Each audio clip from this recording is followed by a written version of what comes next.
पहले मानव हुआ, समझदारी के आधार पर स्वायत्त हो गया। स्वायत्त होने से 6 सद्गुण आ गए। स्वयं में विश्वास, श्रेष्ठता का सम्मान, प्रतिभा और व्यक्तित्व में संतुलन और व्यवहार में सामाजिक, व्यवसाय में स्वावलंबन। 4 अर्हता हमारे में समा गए। और ये 6 अर्हताएं मुझ में जब समझ में आई, मैं अपने को स्वायत्त अनुभव किया ही हूँ। वो वैसे ही हमारे समझदार परिवार में हम अपने को समाधान, समृद्धि को प्रमाणित करने में हम समर्थ हुआ।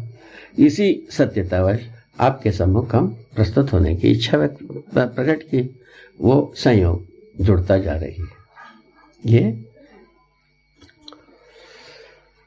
अभी इस मुद्दे पर अपन ध्यान देने के लिए कोशिश किए। मैं समझता हूँ आप सबका एक प्रकार से सौजन्यता सहज रूप में ही उदय होता ही होगा, क्योंकि हर व्यक्ति सज्जन बनना ही चाहते हैं, सौजन्यता के साथ ही सज्जन होते हैं। तो ये स्वाभाविक क्रिया है। मानवापेक्षा सज्जनता के अर्थ में ही है। सज्जनता का जो प्रमाण होता है, पहला प्रमाण न्यायपूर्वक जीना। इस ओर आपको ध्यान आकर्षित करने के लिए कोशिश किया। हम कितना सफल हुए आपके सत्यापन पर निर्भर रहेगी। जो अभी न्याय की मुद्दे पर अपन चल रहे हैं, न्याय तो संबंध, मूल्यांकन और उभय तृप्ति के आधार पर मैंने देखा है, समझा है, जिया है। मैं स्वयं प्रमाण रूप में ही रहता हूँ। इतने स्थिति के बाद हमारे कल्पना ये आई है, हमारा समझ में ये बात ठीक बैठी है, हर व्यक्ति जन्म से ही न्याय का याचक है, सही कार्य व्यवहार करने को चाहता ही है, सत्यवक्ता होता है। इस आधार पर क्या होना चाहिए पूछा।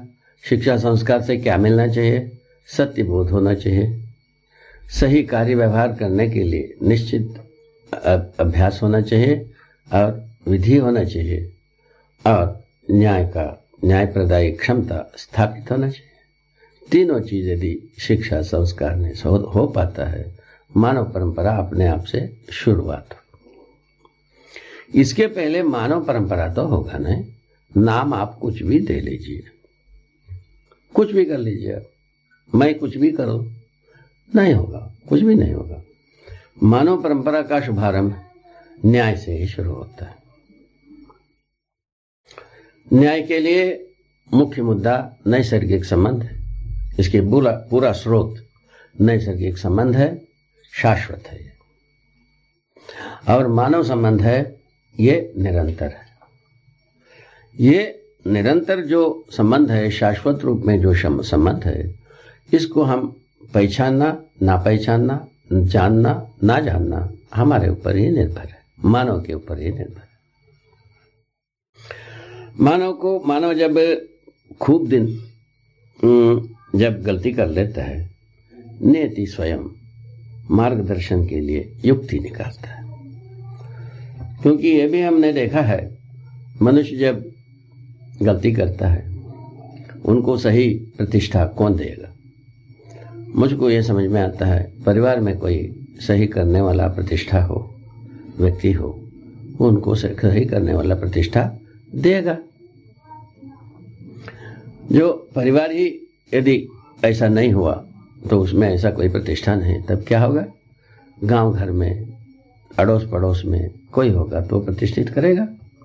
गांव घर भी यदि ऐसा नहीं है तब क्या हालत होगा? देश, राज, धरती में कोई होगा, वो प्रतिष्ठा को स्थापित करेगा। ये नियति सहज काम। तो ये तो स्वाभाविक क्रिया थी। हमको, सारे मानव को, आप हम सबको कहीं ना कहीं सुधार की प्रवृत्ति थी ही। कई बार शिक्षा के परिवर्तन के बारे में जो आशय प्रस्तुत किया है, ये भी इसी प्रकार की एक चिन्ह है, एक चिन्हगारी है। यह ऐसा प्रत्याशा संसार में है, कुछ परिवर्तन चाह रहे हैं, इतना तो गवाहित हो चुकी है। क्या परिवर्तन होना है वो पकड़ में नहीं आती रहे, उसके लिए ये प्रस्ताव है। शिक्षा संस्कार से ही सर्वमानव में मैंने लोक व्यापीकरण का जो काम है शिक्षा का, वो शिक्षा संस्कार प्रणाली ही है। दूसरा किसी प्रणाली से लोक व्यापीकरण उतना जल्दी हो नहीं पाएगा, इसमें हम सहमत हैं। अब शिक्षा भी बहुत सारे विधि से दे चुके, अब मानवीय शिक्षा को प्रावधानित किया जाना चाहिए। मानवीय शिक्षा का स्वरूप ही है न्यायपूर्वक हर व्यक्ति जीकर प्रमाणित होना। हर व्यक्ति प्रमाणित होने के लिए समझदारी को हमको देना ही पड़ेगा। ऐसी स्थिति में शिक्षा में क्या कर दोगे पूछा, तो उसका उत्तर ये निकलता है, जो विज्ञान शिक्षा जो कुछ भी हम दे रहे हैं, उन शिक्षा में जो जीवन है ना, चैतन्य पक्ष की अध्ययन समावेश किया जाना चाहिए। चैतन्य संसार को यदि हम समझेंगे नहीं हैं, हम अस्तित्व को समझना दुष्पार है, समझ में आएगा ही नहीं। जिस वस्तु को हम समझते ही नहीं है, वो व्यवस्था के रूप में पहचानना कैसा बनेगा। पहले हम अस्तित्व को समझना ही होगा, अस्तित्व को समझने के बाद अस्तित्व स्वयं व्यवस्था के रूप में है, इसको समझना होगा। अस्तित्व को समझने वाला वस्तु भी चाहिए, समझने वाले वस्तु को खोजते हैं तो जीवन ही होता है, जीवन ही चैतन्य पक्ष है। चैतन्य वस्तु का भी अध्ययन में समावेश होना जरूरी है। तो मनोविज्ञान में संस्कार पक्ष का मतलब समझदारी पक्ष का मनोविज्ञान में समावेश होना आवश्यक है। मानव संचेतना का पहचान होना चाहिए। मानव संचेतना में ही संवेदनशीलता संज्ञानशीलता दोनों अपने आप में संतुलित रूप में व्यवहृत होते हैं। तो ऐसी मनोविज्ञान पूर्ण शिक्षा की प्रावधान करने की आवश्यकता। दर्शन शास्त्र के साथ जो दर्शन कुछ भी पढ़ाते हैं, उसके साथ प्रामाणिकता का अध्ययन आवश्यक है। तो कुछ भी हम दर्शन पढ़ावें वो प्रमाणित ना हो, ऐसा दर्शन का क्या मतलब है। दर्शन पढ़ाया जाए प्रमाणों के साथ, चाहे भौतिक शास्त्र भौतिक विधि से पढ़ाइए, चाहे अध्यात्म विधि से पढ़ाइए, चाहे मानव विधि से पढ़ाइए, प्रमाणित हो जाए, ठीक है। तो प्रमाणित होने के उद्देश्य को लाएं तो उसमें ये मानव पद्धति से पढ़ाने वाली स्थिति आती है। मानव समझदार हो सकता है, समझदारी के लिए अस्तित्व स्वयं समीचीन है, ये बात आती है। तो प्रमाणों के बारे में हमने जो अनुभव किया है और मैं स्वयं प्रमाणित हूँ, वो है मैं जो समझा हूँ उसको समझाने में हम प्रमाणित हूँ, और जो सीखा हूँ सिखाने में प्रमाणित हूँ, और किया हूँ कराने में प्रमाणित हूँ। मनुष्य को ये तीनों जगह में प्रमाणित होने का अवसर है बैठा है, और चौथे प्रकार से कुछ कर भी नहीं सकता, और इस तीन प्रकार को छोड़ के और चौथे प्रकार से कुछ कर भी नहीं सकता। इन तीनों विधा में हम प्रमाणित होना जरूरी है, और इसमें सबसे परिपूर्णता किसमें चाहिए, समझ में चाहिए। सीखने और करने में हम थोड़ा सा कमे करें, थोड़ा सा कमे सीखें तो भी हम ठीक से जी जाएंगे, किंतु समझने में यदि कमी रहेगी वो नीम हकीम खतरे जान होके ही रहेगी। ये होने ही होना है जो अभी तक घटित हुआ। अभी आदमी जो करते हैं और सिखाते हैं सीखते हैं काफी अच्छी ढंग से कर लिए हैं ये भाग को, जहां तक समझ की बात है वो शून्य हो गया। ये करने कराने सीखने सिखाने को ही हम सर्वोपरि मूल्य मनाने के लिए दौड़े, वो गलत हो गया। उससे कोई ना तो व्यवस्था मिला ना कोई मानव को राहत मिला, हम कहीं ना कहीं फंस के ही रह गए। अब ये एक अच्छी माने सुगम उपाय निकल के आता है। मनुष्य को अध्ययन करने की आवश्यकता आ गई है। मनुष्य का अध्ययन के बाद ही हम समझदारी के बारे में प्रमाणित होना बन पाता है। उसका ये जीता जागता हुआ उदाहरण हुई, जो आदर्शवादी विधि से मनुष्य छूट गया, ईश्वर और देवी देवता ये सब आ गए। उसको समझाने के चक्कर में मनुष्य का अध्ययन को तिलांजलि कर दिया, हो गया। और उसके बाद जो दूसरा विधि आई, पूरा का पूरा भौतिकवादी युग आए, अब मनुष्य को छोड़ दिया, यंत्रों को पकड़ लिया, यंत्र प्रमाण है और इनके लिए किताब प्रमाण है। जब अभागा आदमी यूं करती हूँ अपने आप से हरिहर हो गया, पूरा हो गया, बात पूरक हो गया। तो भ्रम के पूरक होकर के भ्रम के ही चपेट में पच गया।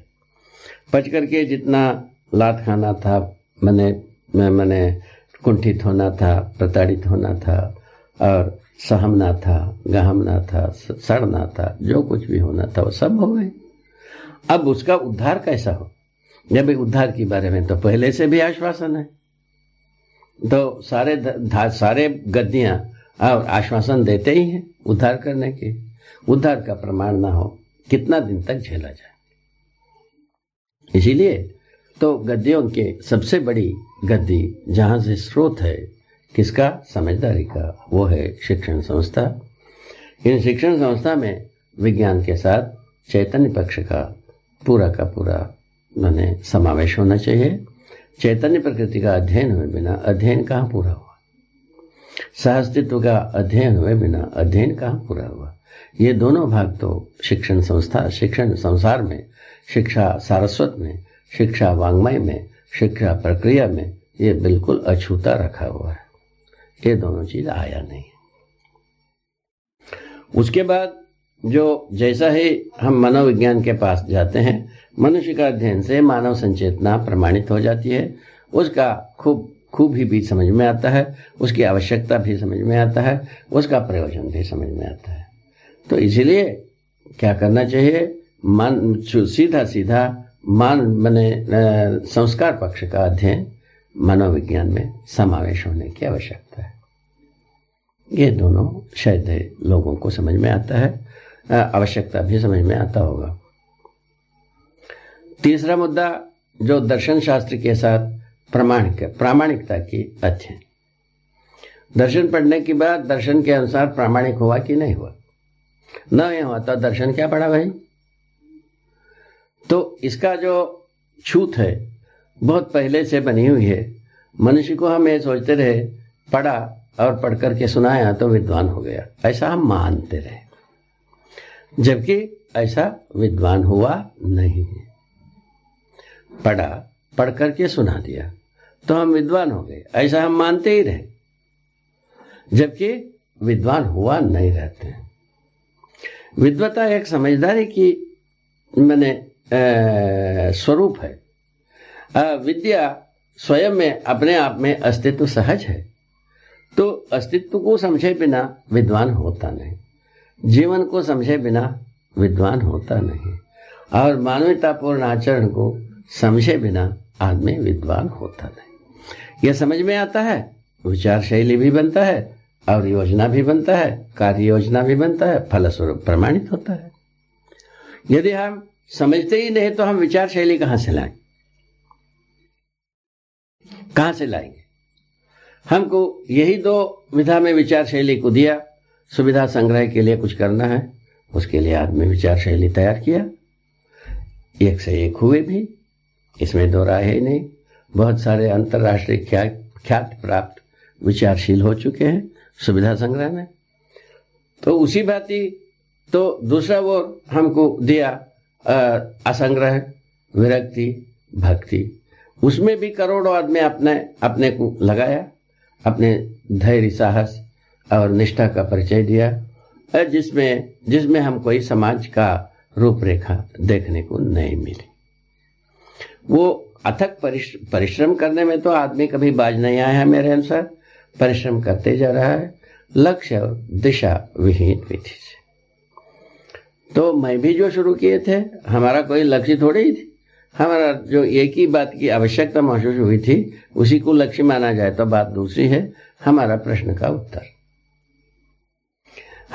का उत्तर के बारे में हम जो कुछ भी परिश्रम किया उतनी ही बात है। हमारा और कोई लक्ष्य नहीं थी। हम कोई ऐसा दर्शन लिख दूंगा, ये भी लक्ष्य नहीं थी। समझ करके हम कोई लायक हो जाऊंगा, ये भी लक्ष्य नहीं थी। हमको मोक्ष मिलेगा, ये भी लक्ष्य नहीं थी। स्वर्ग मिलेगा, ये भी लक्ष्य नहीं थी। पैसा मिलेगा, ये भी लक्ष्य नहीं थी। संग्रह मिलेगा, ये भी नहीं थी। सुविधा मिलेगा, ये भी नहीं थी। हमको और कोई ऐसा कोई लक्ष्य हमारे पास था नहीं। हमारे पास एक ही बात थी, तो हमारा पास प्रश्न है, प्रश्न का उत्तर हो तो हमको मिलेगा।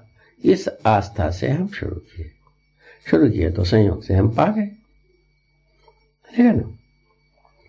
अब इसमें ये योग और संयोग की शब्द को हम प्रयोग करता रहता। उसके बारे में भी मैं अपने आशय को बता दूं।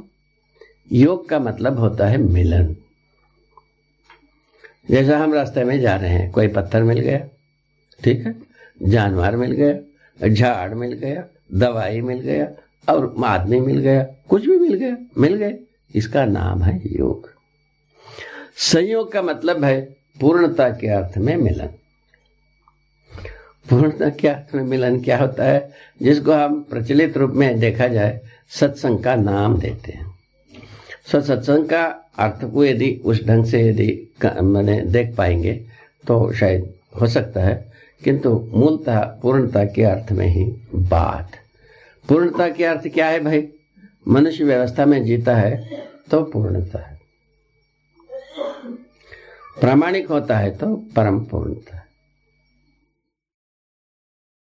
इतनी ही बात। प्रामाणिक होना मनुष्य का चाहत है, व्यवस्था में जीना मानव का चाहत है।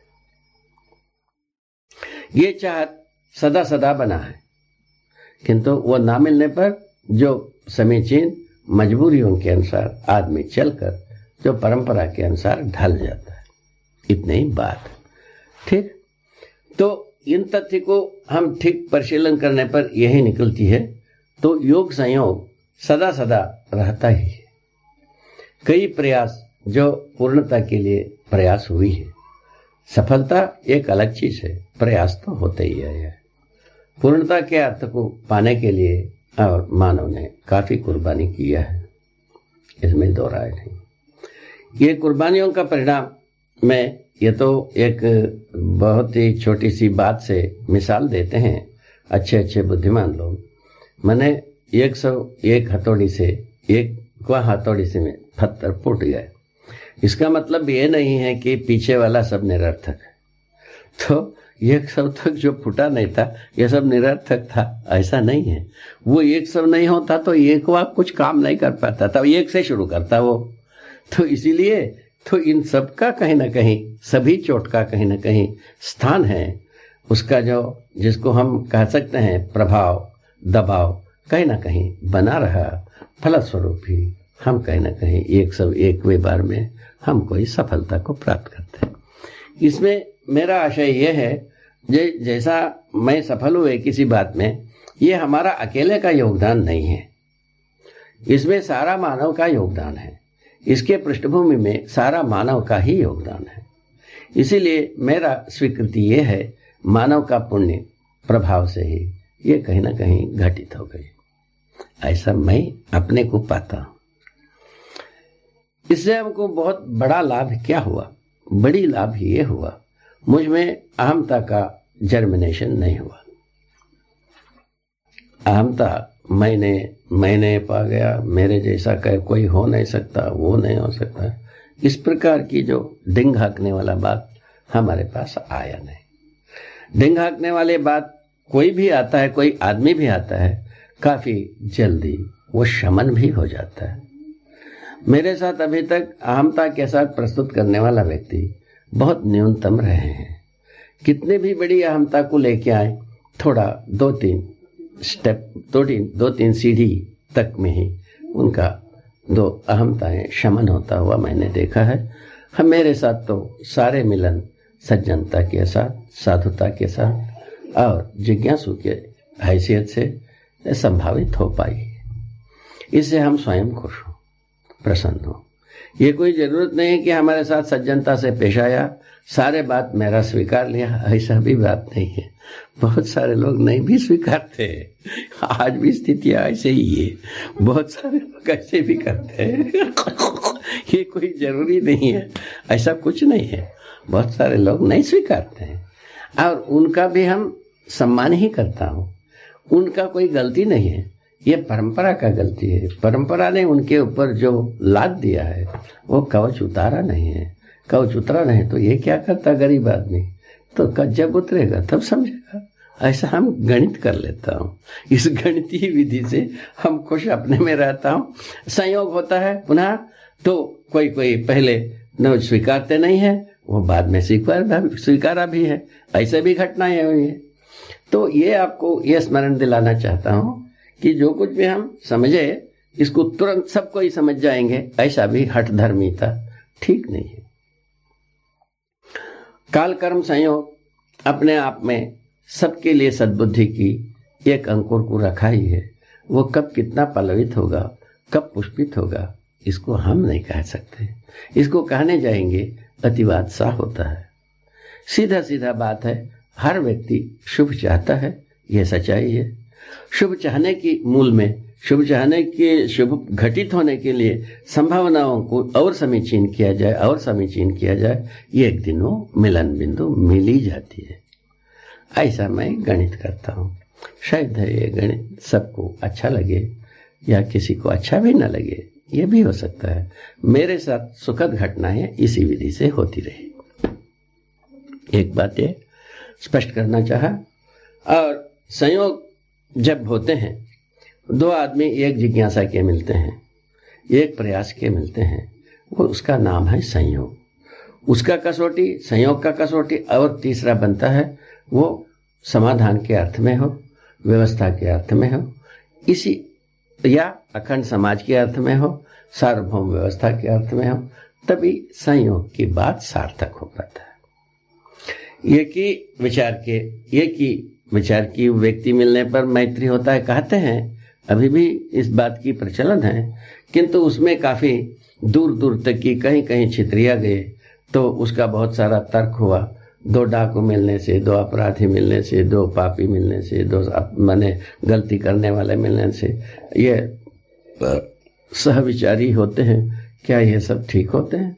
उसका उत्तर निकला नहीं होते हैं। होना क्या चाहिए तो स्वयं खोजें, ऐसा हो गया था।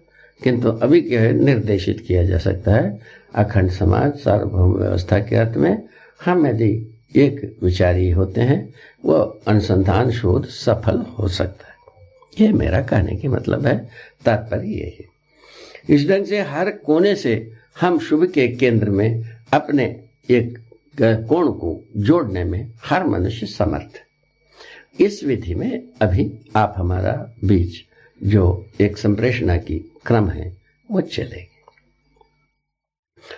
तो न्यायपूर्वक हम जीना बना तो मूल मुद्दा हमारा प्रामाणिकता की स्थली बनी अपना परिवार में हम परिवारजनों के आंखों में हम ठीक चल रहा हूं, ये आ जाता है। ये हर व्यक्ति अपने में आजमा सकता है। एक बात ये मिलती है। उसके बाद न्यायपूर्वक चलने के बाद हमारे जितने भी मित्र परिवार है, उनमें भी हम हमारा पहचान को सटीकता से दे पाता हूं। ये भी मेरे साथ गुजरी है। उसके बाद न्यायपूर्वक जीना मुझसे हमारा अधिकार में हो गया। तब से जो आगंतुक आते हैं, थोड़े देर के बाद उनके साथ भी हमारा पहचान हम स्थापित करने में समर्थ होता गया। ये भी हुआ है। तो भले हम कम अपना पहचान को स्थापित कर पाए हों, किंतु स्थापित तो हुई है। उसका यही गवाही है। मैं स्वयं जहां आकर के साधना किया, शोध किया, वो जगह, वो भाषा, वहां के लोग मेरे लिए नितांत अपरिचित रहे। सबसे बड़ी बात तो ये सब पूरा अपरिचित। वो रहन सहन, खान पान सब अपरिचित रहते हुए मैं वहां रहा। वो ये वही जगह हमारे लिए ऐसा अनुभव कराया।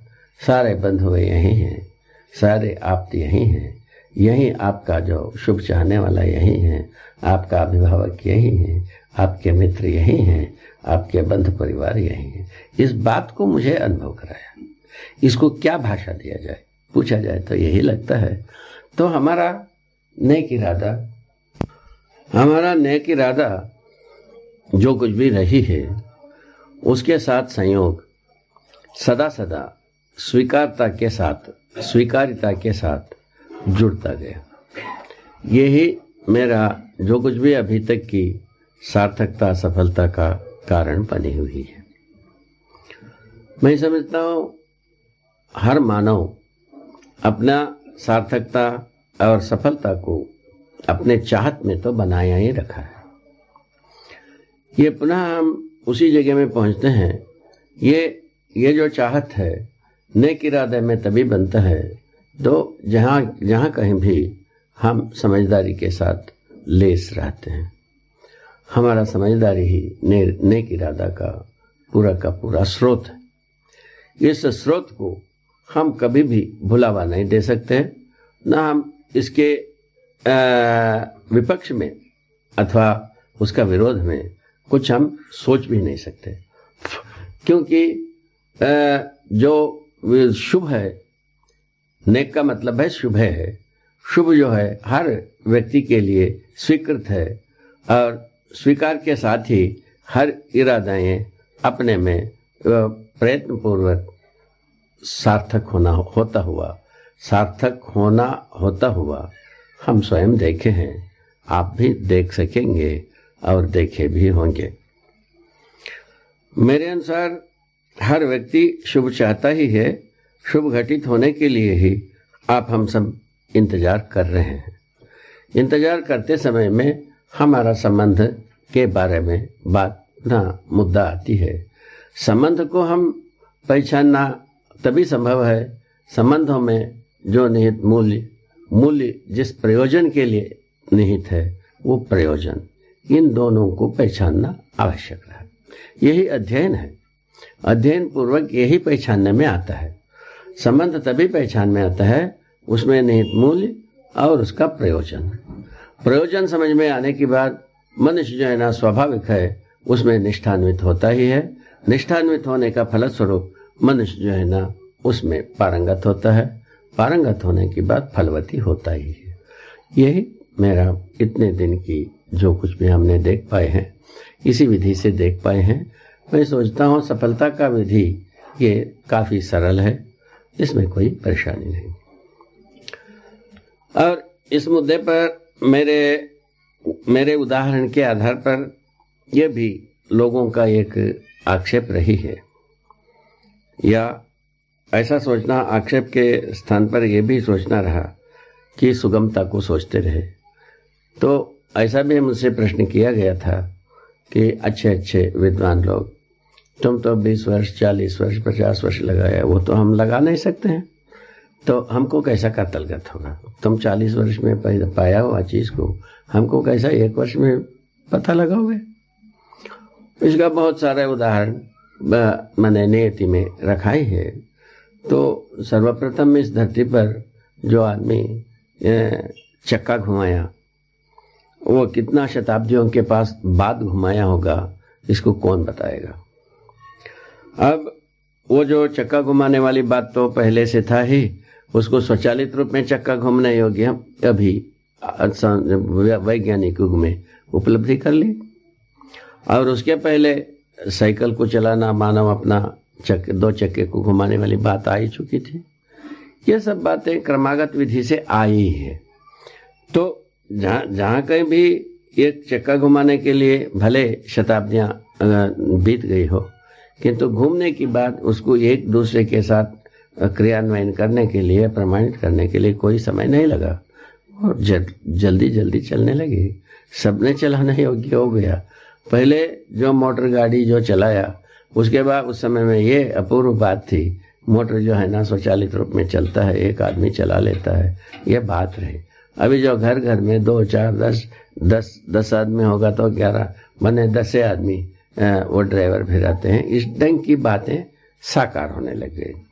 इससे ये पता, इन उदाहरणों से ये पता लगता है तो कोई एक बात घटित होने के लिए कितने भी हम परिश्रम किए हों, कितने भी समय लगा हो, उसको मानव परंपरा में उसकी आवश्यकता हो, उस स्थिति में वो एक दूसरे के साथ पहुंचने में देर नहीं होती है। पहले दिन बिजली को जो तैयार किए गए उसके लिए तो बरसों लग गई, किंतु तैयार होने के बाद बिजली को पुनः विपुल बनाने में वो कोई देर नहीं लगी। सारा देश बनाने लगा, सारा देश को उपलब्ध है। ये सब बातें आप हमको पता है। इस ढंग की एक काम है। इस ढंग से ही अपन एक वाक्य में आ सकते हैं, हर शोध और अनुसंधान समय तो लगाता ही है। शोध और अनुसंधान से मिली जो फलन है उसका वितरण बहुत शीघ्र रूप में होता है, क्योंकि उसका आवश्यकता मानव में निहित रहता है। ये देखा गया। इस अर्थ में हम बहुत ही सटीक हम सोच सकते हैं, ये जो कुछ भी अभी तक उपलब्धियां हुई है उसके मूल में ये रही है क्या चीज? अनुसंधान या शोध बना ही रहा। अनुसंधान शोध के साथ ही हर उपलब्धियां हुई हैं। वो हर उपलब्धि के बाद वो जो लोकव्यापीकरण हुई है वो शीघ्र अतिशीघ्र होते आई है। इसी प्रकार समझदारी भी एक अनुसंधान के लिए समय लगा होगा, किंतु वो समझदारी मनुष्य के लिए आवश्यक यदि आ गई है, आवश्यकता के रूप में है, वो मनुष्य को स्वीकार होता है, उस स्थिति में इसको लोकव्यापीकरण होने में कोई देरी नहीं है। ये बात समझ में आता है। तो उसका मूल तत्व यही है, हम जो समझे रहते हैं समझाने की माध्य से है, किए हुआ को कराने की माध्य से है, सीखा हुआ को सिखाने की माध्य से लोकव्यापीकरण होना है। और इसमें से समझा हुआ को समझाने से जो बात थी उसमें हमारे पास जो खामियां रही, त्रुटियां रही, वो उसकी आपूर्ति के लिए ये अनुसंधान का प्रस्ताव है। ये बात समझ में आता है, मुझको समझ में आया है, आपको भी समझ में आएगी। इसके बाद न्याय को प्रयोजनों के आधार पर हम पहचानने जाते हैं, तो प्रयोजन यही बनती है कि पोषण, संरक्षण और माने प्रामाणिकता, जिज्ञासा और अभ्युदय, ये प्रधान मुद्दा बनता है। अभ्युदय का मतलब होता है सर्वतोमुखी समाधान और व्यवस्था में जीना, और सर्वतोमुखी समाधान और व्यवस्था में जीने का प्रमाण ही है अभ्युदय। निरंतर हम व्यवस्था में जी सकते हैं और अभ्युदय के भागीदार हम बनी सकते हैं। इस विधि से हमारा जो अभ्युदय है बहुत सारा संबंधों के साथ, करीब करीब सभी संबंधों के साथ जुड़ा ही रहता है। हर संबंध में अभ्युदय छुपाई है। तो प्रयोजन अभ्युदय है, अर्थात समाधान है। समाधान के अर्थ में ही हम सेवा करते हैं, समाधान के अर्थ में ही हम कृतज्ञ होते हैं, समाधान के अर्थ में ही हम प्रेम करते हैं, समाधान के अर्थ में ही हम मैत्री करते हैं, समाधान के अर्थ में ही विश्वास करते हैं, समाधान के अर्थ में ही हम संपूर्ण प्रकार की मानव व्यवहार में प्रसक्त रहते हैं, सुख का अनुभव करते हैं, ये काम करते हैं। इस प्रकार से हमारा अभ्युदय सर्वतोमुखी समाधान और सुख के अर्थ में वैभवित है। ये समाधान किसके साथ नहीं चाहिए भाई? समाधान को सोचा जाए, बच्चों के साथ भी चाहिए, बुजुर्गों के साथ भी चाहिए, मित्रों के साथ भी चाहिए, साथी सहयोगियों के साथ भी चाहिए, और भाई बहन के भी चाहिए, और सभी जगह में समाधान की आवश्यकता है। इन समाधान निरंतर किससे आती है? संबंध को पहचानने की बात, ठीक है? तो मूल्यों को निर्वाह करने की स्थिति बनती है।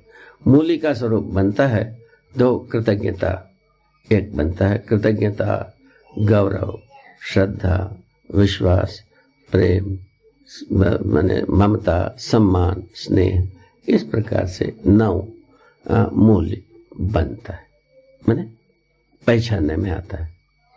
कृतज्ञता को हम स्वाभाविक रूप में हमें पहचानते हैं कि जहाँ कहीं भी हमको हमारे अभ्युदय के लिए हमारा सहायता कहीं से भी मिला हो, जिस किसी से भी मिला हो, उसकी स्वीकृति हो जाने पर इसका नाम है कृतज्ञता।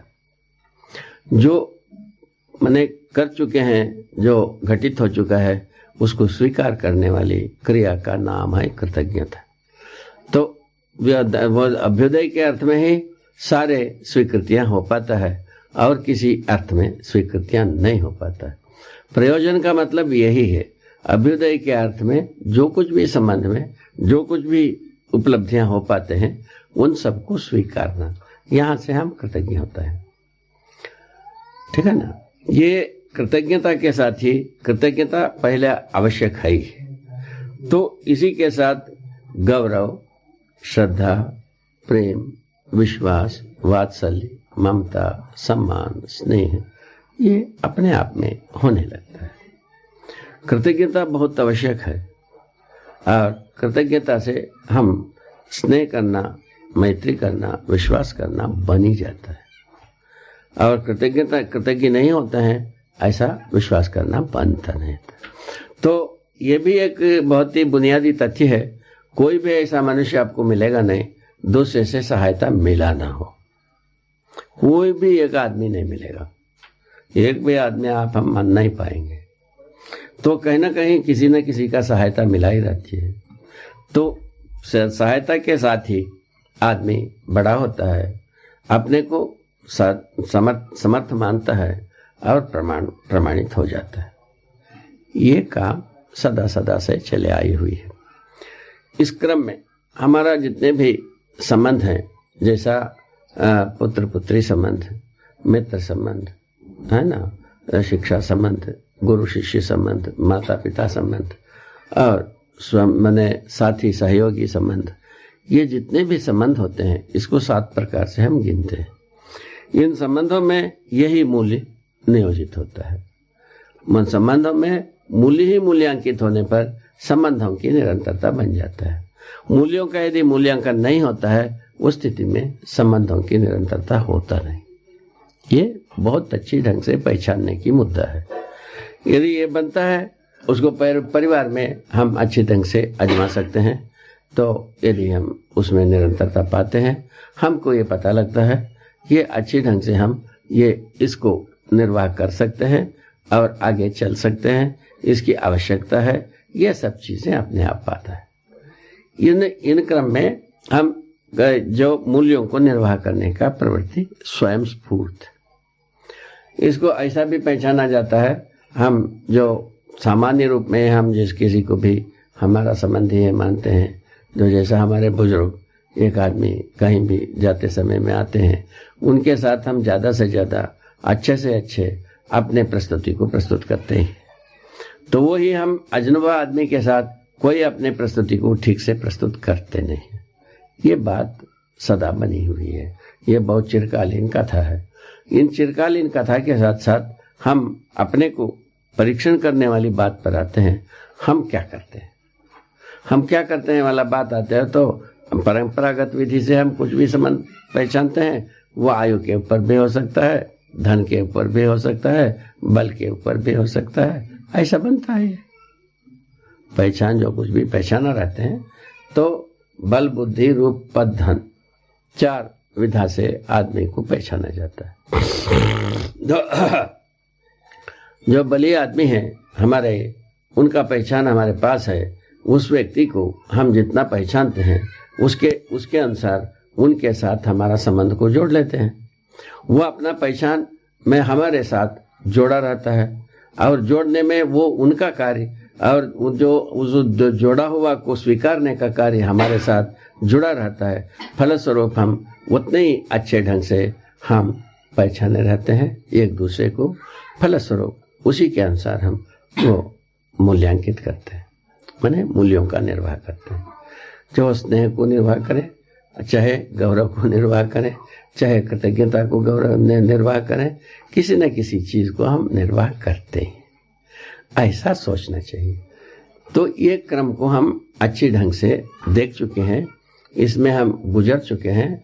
हमारा जो अनुभव ये कहता है, तो हमारा पहचान हम जहाँ जहाँ स्थापित करते हैं वहाँ हमारा संबंध अपने आप में पहचाना हुआ रहता ही है। सिद्ध बात इतनी ही है। वही चीज हर व्यक्ति के साथ जुड़ा है। आपके साथ मैं अपना पहचान को हम पहचानवा देते हैं, आप भी पहचानवाते हैं। फलस्वरूप आप हमारे बीच में मैत्री होना स्वाभाविक हो जाता है, संबंध को पहचानना स्वाभाविक हो जाता है। इस ढंग से संबंध को पहचाना जाता है। अभी पहले बात तो अभ्युदय के अर्थ में ही है, उसके बाद पोषण के अर्थ में है, उसके बाद संरक्षण के अर्थ में है, और ये इन अर्थों में सारा संबंध जुड़ी हुई है। और सबसे बड़ी जो बात है प्रामाणिकता के अर्थ में संबंध। तो प्रमाण जो है सर्वोपरि वरीयता की बात है। प्रमाण के आधार पर हर व्यक्ति संतुष्ट होता ही, ठीक है। ये जो संतुष्ट होने वाली बात हमको समझ में आता है, इसको हम एक जगह में नहीं, अनेक जगह में, एक देश में नहीं, अनेक देश में, एक परिवार में नहीं, अनेक परिवार में अपन प्रयोग करके देख सकते हैं। ये मुख्य बात संबंधों के बारे में अपने को स्वीकारने की आवश्यकता है। और मूल्यों को भी, मूल्य जो है ना, जीवन सहज रूप में वो उद्गमित होता ही, जैसा आपका हमारा संबंध, इसमें किसी को बोलने की जरूरत नहीं है। तो आप हमारे मिलते हैं, स्वाभाविक रूप में एक मूल्य जो बहना चाहिए, विश्वास, वह आप हमारे बीच में अपने आप से शुरू हो जाता है। इसके लिए बहुत सारा हम कहीं भी कोई तप नहीं किया, कोई बड़ी भारी साधना नहीं किया, और बिना ही इन सभी बात की हमारे साथ आपका, आपके साथ मेरा पहचान बनने के लिए योग्य एक तरीका है, अपने आप से निष्पन्न होती है। उसमें ये मूल्य समाया ही रहता है, विश्वास समाया ही रहता है, तभी हम संबंधों को पहचानना बन जाती है। ये इस विधि से हम अच्छी तरह से हम मूल्यों को पहचानने, संबंधों को पहचानने, मूल्यांकन करने और उभय तृप्ति पाने की रास्ता अपना सकते हैं। तो इससे क्या हो गया भाई, बहुत बड़ा लाभ क्या हो गया, इससे कौन सा लाभ हो जाएगा? लाभ यह हो जाएगा, भय और प्रलोभन के आधार पर हर बात को हम मूल्यांकन करते रहे, उसके स्थान पर मूल्य और मूल्यांकन से माने मूल्यांकित करने की स्थिति में हम आ जाते हैं।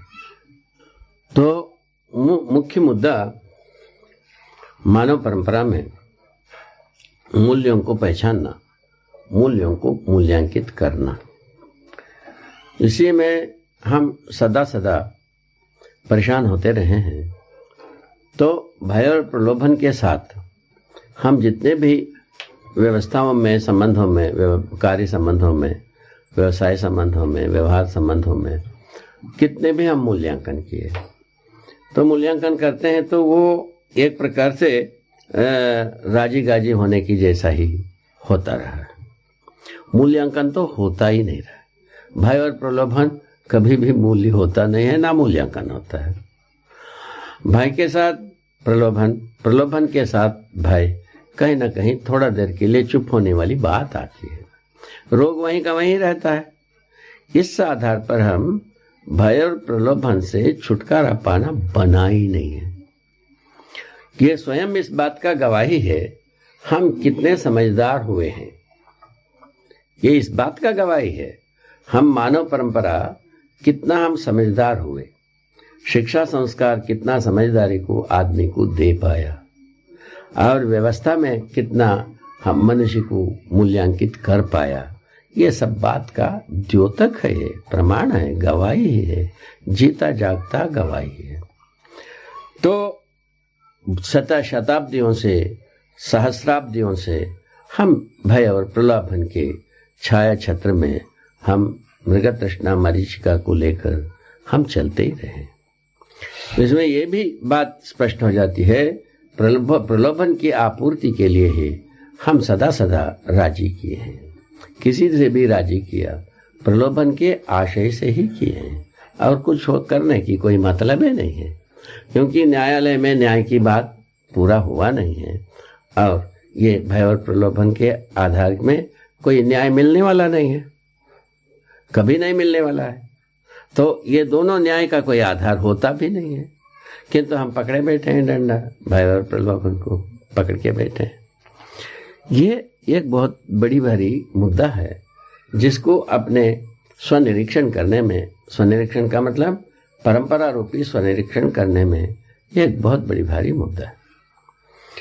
तो इस निष्कर्ष में शायद है आप हम सब सम्मत हैं, भय और प्रलोभन ना तो मूल्य होता है, मूल्यांकन का नहीं तो आधार हो पाता है। परिस्थिति के अनुसार हम सम्मत हो पाते हैं, नहीं हो पाते हैं, इतने के लिए भय और प्रलोभन होता है। भय से भी कुछ मुद्दे पर हम सम्मत होते हुए इतिहास है, और प्रलोभन से भी सम्मत होता हुआ इतिहास है। मानव का इतिहास इतने में सिमटा है। तो मानव अभी तक मूल्यों के पास गए ही नहीं, मूल्यों के पास होता, मूल्यदय अभिव्यक्ति होता, मूल्य प्रमाणित होता, मूल्यांकन का स्थिति आती, स्वाभाविक रूप में न्यायालयों में न्याय होता। और फैसला काय को होती? फैसला करते हैं न्यायालयों में, न्याय नहीं करते हैं। न्याय का कोई आधार नहीं है। और जो इसमें स्वाभाविक बात है, जो एक से अधिक पक्ष के बीच में तो न्यायालय की हस्तक्षेप है, वो जैसा अपने स्वविवेक, संविधान, ये सब मिल करके जो करना है कर देते हैं। उसमें एक मजबूरन एक आदमी सम्मत होता है, एक आदमी तो अपने प्रलोभनवश वो सम्मत हो जाता है। एक भयवश, एक प्रलोभनवश होता है। उभय तृप्ति तो इसमें कभी हुआ नहीं, ना होना है, इसका कोई आसार ही नहीं है। तो इस ढंग से हम न्याय को पाने में हम सर्वथा असमर्थ रहे हैं, और इसके बावजूद में हम विकास की दावा करते रहे हैं। और विकास का क्या अर्थ होगा आप ही सोच लीजिए। ये सब सोचने की मुद्दा है। तो अभी न्याय पाने की सहज तरीका ये आती है, प्रयोजनों के आधार पर संबंधों को पहचानना, फलस्वरूप मूल्यों का स्वाभाविक रूप में निर्वाह होना, और इसके फलन में मूल्यांकित होना, उभय तृप्ति बना, दोनों में होना। ये किस परंपरा में होता है? समझदार परंपरा में होता है। तो नासमझ परंपरा में ये नहीं होता है। नासमझ परंपरा में वही आता है, भय और प्रलोभन आता है। भय और प्रलोभन कोई मूल्य होता है ना, मूल्यांकन हो पाता है। प्रलोभन का क्या मूल्यांकन करेंगे हम? कुछ भी नहीं कर पाएंगे। भय का भी कुछ भी नहीं मूल्यांकन कर पाएंगे। किंतु भयभीत होता हुआ आदमी को देखा जाता है, प्रलोभित होता हुआ आदमी को देखा जाता है। ये बात सही है। इस क्रम में हम भय और प्रलोभन से छूटना एक बिल्कुल आवश्यकता रही है, नियति सहज है, और इससे मनुष्य का भी कल्याण है, नैसर्गिकता का भी कल्याण है। नैसर्गिकता में जितने भी जो रोग दोष पैदा करते हैं आदमी, उसके संबंध में भी मानव सोचेगा, उसका तरीका सोचेगा, और उसके लिए अनुकूल परिस्थिति सोचेगा, नैसर्गिक संतुलन के लिए। और मानव संतुलन के लिए, न्याय के लिए भी मनुष्य जो है ना, अपने को समझदारी के आधार पर प्रमाणित करेगा।